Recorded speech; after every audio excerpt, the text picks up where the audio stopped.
ఏమ్మా అంజలి, అతను చనిపోతే శవాన్ని కళ్ళారా చూసి ఆనందించాలని వచ్చావా? పెళ్లి చేసుకుందామని పట్టుబట్టలతో బాసికాలతో బయలుదేరిన పెళ్లి వారిని పసివాళ్లను మీ వాళ్ళు దారుణంగా నరికి చంపితే మీ ఇంటి మీదకి వచ్చి మీ వాళ్ళ మీద పగ తీర్చుకున్నాడే తప్ప అసలు పగకు పొగనా చేసింది ఇతను కాదమ్మా. అన్నం పెట్టిన అన్నను కాపాడాలనే ఆదుర్దాలో వాసు వాళ్ళ మధ్యకి బలైపోయాడే కానీ ఇతను చంపలేదమ్మా. తన కోసం తన నమ్ముకున్న వాడు ప్రాణాలు అర్పిస్తే ఏ యజమానైనా పొలమో డబ్బో ఇచ్చి చేతులు దులిపేసుకుంటాడు. కానీ ఇతను మీ అందరికీ అన్నగా మారి అన్నీ తానే అయ్యాడమ్మా. అష్టైశ్వర్యాలతో తొలతూగే సమరసింహారెడ్డి అంట్లు తోమాడమ్మా. కోరుకుంటే రూపాయి నోట్ల మీద నడవగల కోటీశ్వరుడు టాక్సీ తోలాడమ్మా. రాయలసీమ ప్రజలందరి చేత అన్నా అన్నా అని పిలిపించుకునే పిలుపొదులుకొని మీ చేత అన్నా అని పిలిపించుకోవడానికి విషం పుచ్చుకున్నాడమ్మా. బతకాలని మొక్కుకుంటారు, పోవాలని శాపం పెడతారు, మీ ఇష్టం. ఎస్పీ గారు, మా నాన్నకు ఫోన్ చేశాను. మా అన్నలు సమరసింహారెడ్డిని చంపడానికి ఇక్కడికి వస్తున్నారు.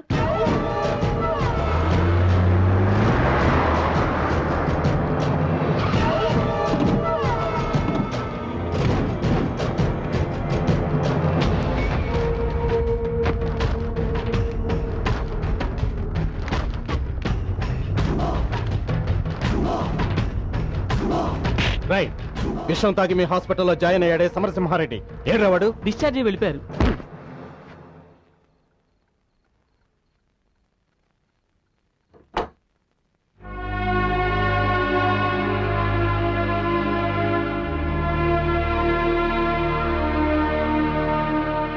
ఎన్ని తప్పులు చేసినా మీ అన్నలు వచ్చే సమయానికి పోలీసులకి చెప్పి ఆయన కాపాడాం. అయినా అతను ఇంకా ప్రమాదం నుంచి బయటపడలేదు. మీ వాళ్ళు కత్తులో కొడవలతో దిగారు. ఇంకా కోలుకొని సమరసింహారెడ్డి వాళ్ళ చేతుల్లో బలవకుండా ఉండాలంటే ఒకటే మార్గం. నువ్వు సమరసింహారెడ్డిని పెళ్లి చేసుకో.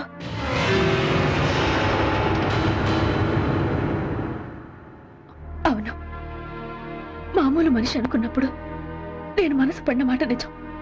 కానీ అతను నాకు అందనంత దేవుడని అర్థమైపోయింది. అంతేకాదు, ఆ ముగ్గురు చెల్లెళ్ళు చచ్చిపోయిన వాసు ఆయనలో చూసుకుంటున్నారు. ఆయన చల్లగా ఉండాలంటే నువ్వు పెళ్లి చేసుకోవడం ఒక్కటే మార్గం. వాడు మా చెల్లెల మెళ్ళలో తాళి కట్టడమేందే? వాడికన్నా ముందు నిన్ను చంపేస్తా. అంజలి, నీ బుర్రను పురుగులు తిన్నాయా? అవును, మీరు నా బుర్రలో ఎక్కించిన పురుగులు తినేశాయి. మీరు సమరసింహారెడ్డి కుటుంబానికి చేసిన నష్టానికి అతను ప్రతీకారం తీర్చుకున్నాడు. అంతేకాదు, నేను శత్రువు కూతురునని తెలిసి విషం తాగమంటే తాగాడు. అతని మానవత్వం ముందు మీరు అతని పాదాలు కడగడానికి కూడా చంపేస్తా. చంపేయండిరా. మనిషి ప్రాణాలతో ఆడుకునే కుటుంబాల్లో పుట్టిన మనకు ప్రాణాలు తీయడం తేలిక. అది అన్నైనా పర్లేదు, చెల్లైనా పర్లేదు. ఒక్కటి గుర్తు పెట్టుకోండి, ఈ కంఠంలో ప్రాణం ఉంటే ఈ మెడ మీద 3 ముళ్ళు వేసే మగాడు అతనే. నాయనా, ఇదా సమరసింహారెడ్డిని పెళ్లి చేసుకుంటానంటోంది.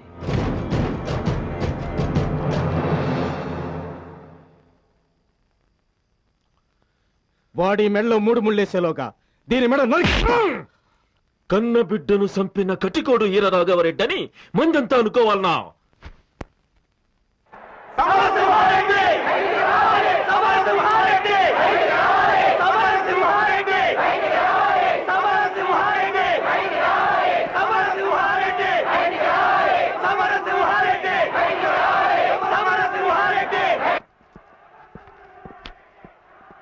సమరసింహారెడ్డి గారు,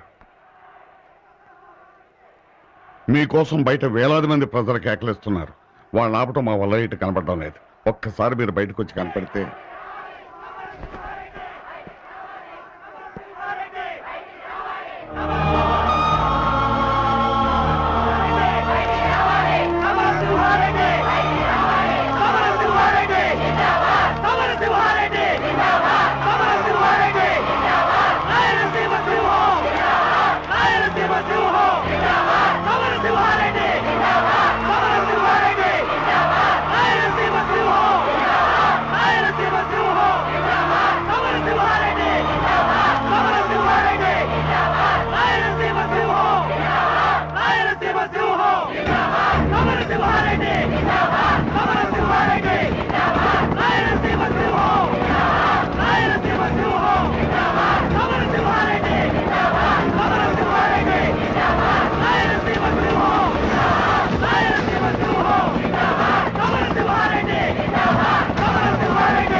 సచ్చిన పావునబ్బా సమరసింహారెడ్డి. నువ్వు నా గుండెల మీద పెట్టిన ఈ కాలు కడగ నీకొచ్చిన. మన రెండు కుటుంబాలు కలిసేనే ఈ సీమ ప్రశాంతంగా ఉంటాదని ఈయన చెప్పిన మాట ఈ పొద్దు తెలుసుకున్నా. అందుకే నా కూతుర్ని నీకిచ్చి పెళ్లి చేస్తామని వచ్చిన. అంతేకాదు, చచ్చిపోయిన మీ నాయన నరసింహారెడ్డి నా కూతురు కడుపున పుట్టాలి. నీ వంశం నా వంశం కల్లో కూడా కలపు. బాబు బాబు, నా మాట విను. నువ్వు నా కొడుకు కాకపోయినా చిన్నమ్మ అని పిలిచావు. ఆ చనువుతో చెప్తున్నాను, ఈ పెళ్లి చేసుకుంటే నీకు మేలు జరుగుతుంది బాబు. ఆ రోజు నా కాళ్ళు రావన్న బాధతో రైలు కింద పడి చచ్చిపోదాం అనుకుంటే నీ ప్రాణాలకు తెగించి నా కాళ్ళు రప్పించావు. ఈ రోజు నువ్వు ఈ పెళ్లికి ఒప్పుకోకపోతే నిజంగానే చచ్చిపోతాను. అమ్మా సరస్వతి, నువ్వు మా వాసనేవి అనుకుంటున్నావు. మళ్ళీ మాకు దూరం కావద్దు. ఈ పెళ్లి చేసుకుని నువ్వు క్షేమంగా ఉండు. వాళ్ళు నన్నేం చేస్తారమ్మా? వాడు మిమ్మల్ని ఏమైనా చేస్తారని కాదు బాబు, మీరు వాళ్ళని చంపితే గౌరవంగా నమస్కరించే ఈ చేతులతో మీకు సంఖ్యలు వేయాల్సి వస్తుందేమోనని బాధ. దయచేసి మీరు ఈ పెళ్లి ఒప్పుకోండి. వాళ్ళని చంపి జైలుకి వెళ్ళాలనుకునేవాడివి ఇక్కడికి ఎందుకు వచ్చావయ్యా? వీళ్ళ ముగ్గురిని ఒక ఇంటి వాళ్ళని చేయాలన్న ఆలోచన నీకుంటే నువ్వు పట్టుకోవాల్సింది కత్తి కాదయ్యా, తాళిబొట్టు. ఏ చేత్తో విషం ఇచ్చిందో అదే చేత్తో పాల గ్లాస్తో నీ గదిలోకి రావడానికి ఆ పిల్ల ఒప్పుకుందంటే ఎంతగా మారిపోయిందో తెలుసుకో. నీ పెళ్లి కాగానే మా నెత్తి మీద అక్షంతలు పడాలని కోరుకున్నా. మా వాసన్ని ఆత్మ శాంతించాలంటే నువ్వు పెళ్లి చేసుకోవాలన్నయ్యా. ఈ జన్మకు కళ్యాణ యోగం లేదని నువ్వు అనుకుంటే నాకు లేదని మేము అనుకుంటాం.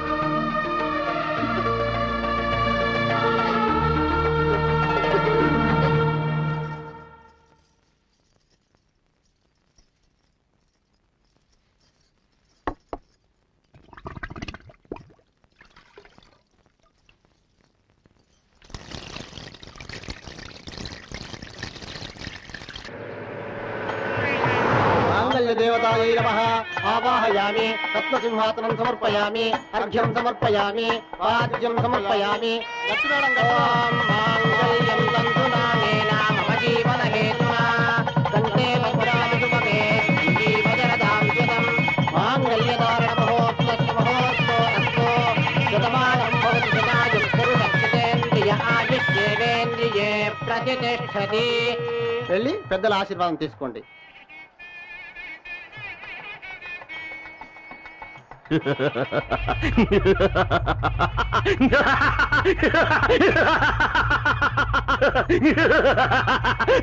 నేను సమరసింహారెడ్డిని పెళ్లి చేసుకుంటాను అని నువ్వు అన్నప్పుడు నీ అన్నలు నేను సంపబోతాంటే నేనే ఆపిన. యాదానికో తెలుసునా? కన్నబిడ్డను సంపుకునేటి పాపము ఈ ఈరరాఘవరెడ్డికి తగలకూడదు అని. నువ్వు పెళ్లి చేసుకున్నాక కూడా వాడిని సంపేచ్చావన్నారు. కూతుర్ని ఎదవముడను చేసుకునేటి పాపము నాకెందుకురా? వద్దండా. మరి పగెట్లా తీర్చుకోవాలని ఆయన అన్నారు. 3 ముళ్ళు పడినాక అది మనింటి ఆడబడుచు కాదురా, ఆ నరసింహారెడ్డి ఇంటి కోడలైతాది. పెళ్లి కాంగనే దాన్ని ముక్కలు ముక్కలుగా నరిగి పారేస్తే సమరసింహారెడ్డి పెండ్లాన్ని చంపినట్లయితాది. మన వంశ గౌరవం నిలబెట్టినట్లయితాదని మాటిచ్చిన ఆ మాట ఇప్పుడు నిలబెట్టుకుంటాడా?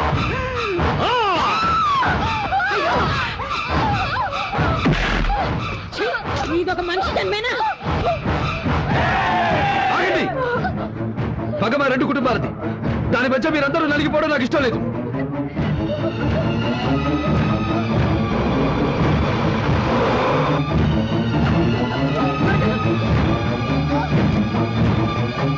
వెళ్ళండి వెళ్ళండి.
బొట్లు తెప్పించుకున్న మేము ఏనాడో విధవరాడబోయాం.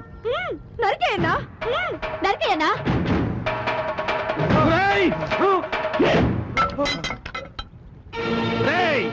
నా కొడుకుల ముండ మోసినారా?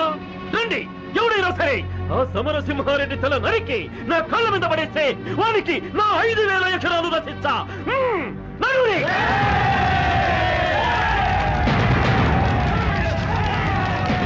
మా పిల్లల్ని మమ్మల్ని చంపి మా శవాల మించి నడిచెళ్ళి ఆ సమరసింహారెడ్డిని చంపండి. చెప్పండి. ఇలాంటి రాతి మనుషులు ఉండబట్టే రాయలసీమలో ఎంతో మంది ఆడపడుచులు పసుపు కుంకాలు పోగొట్టుకున్నారు. ఎంతో మంది పసిపిల్లలు అనాథలయ్యారు. నేను పగవాని కూతురు మెళ్ళలో 3 ముళ్ళు వేసింది ఈ సీమలో ఎన్నాళ్ళగానో రగులుతున్న ముఠా తగాదాలను మూటగట్టి అగ్నిగుండంలో వేయడానికి. కానీ మీలో ఇంకా మార్పు రాలేదు. నా చావే మీలో సంతోషాన్ని కలగజేస్తుందని మీరు అనుకుంటే నన్ను ముక్కలు ముక్కలుగా నరకండి. రండి, నన్ను చంపి పండుగ జరుపుకోండి. రండి.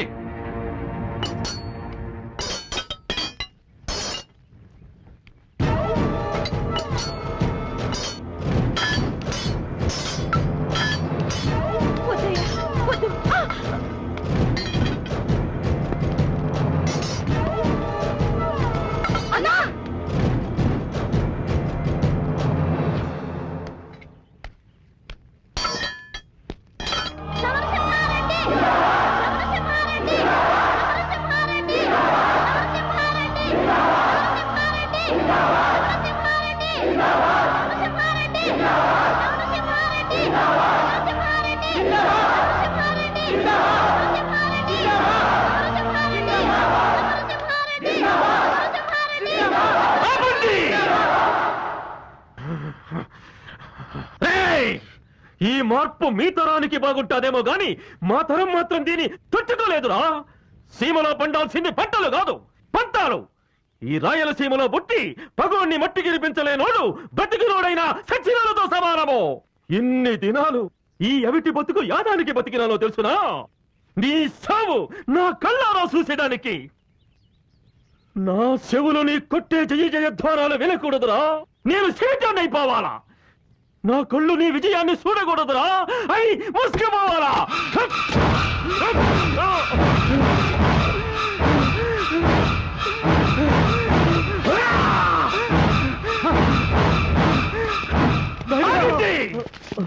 సమరసింహారెడ్డి, ఈ వీర రాఘవరెడ్డి బ్రతికిన పులే, సచ్చిన పులే. నా శవం కాలేటప్పుడు నా కట్టె గుడుక పగ పగ అంటది. ఆ పగ